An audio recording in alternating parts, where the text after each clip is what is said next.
Let's remind you, PSG were 5-0 up at this stage. Him and Thomas Tuchel exchanging words on the touchline, Frank. What did you make of this?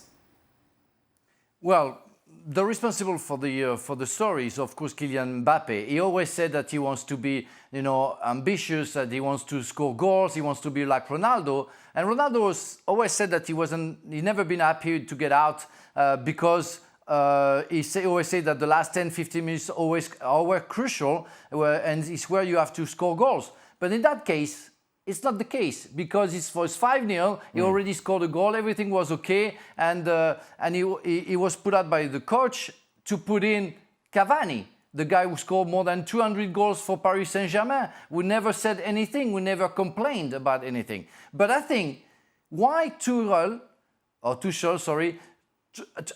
had to explain what he was doing. I mean, he's the coach. He doesn't have to talk to Mbappe. He should have let it go. He should have said, okay, I'm going to talk to him in the dressing room. I'm going to be very rude to him inside his teammates and in front of his teammates, in front of Cavani, for example, and that's it. I don't know why Tuchel tried to explain to Mbappe why he was doing that in front of the camera. And I think about somebody else. I think about Zinedine Zidane.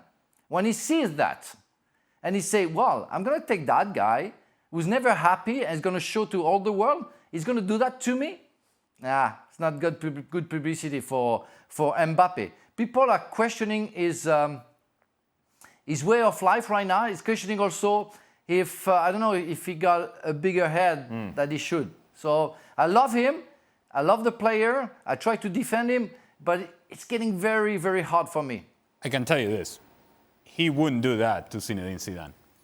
He does that to Thomas Tuchel because there's a part of Mbappe who simply does not respect Thomas Tuchel. It's even worse.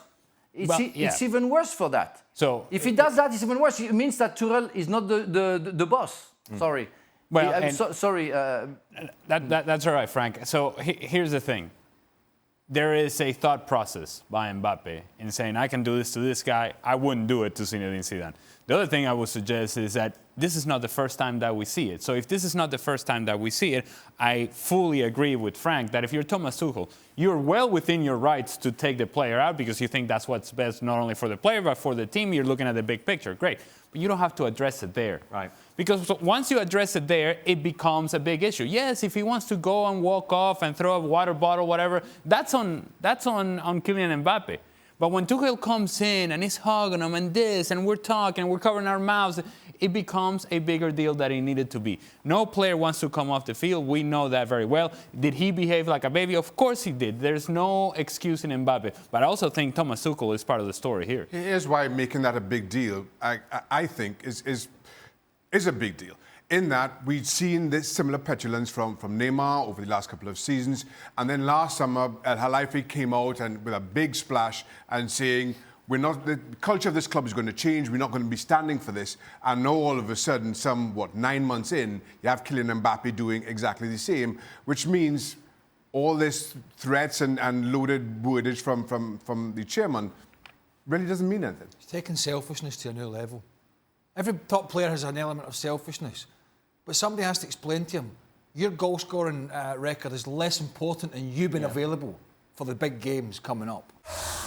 Thanks so much for watching ESPN on YouTube. And for more sports highlights and analysis, be sure to download the ESPN app. And for premium content and live streaming, subscribe to ESPN+.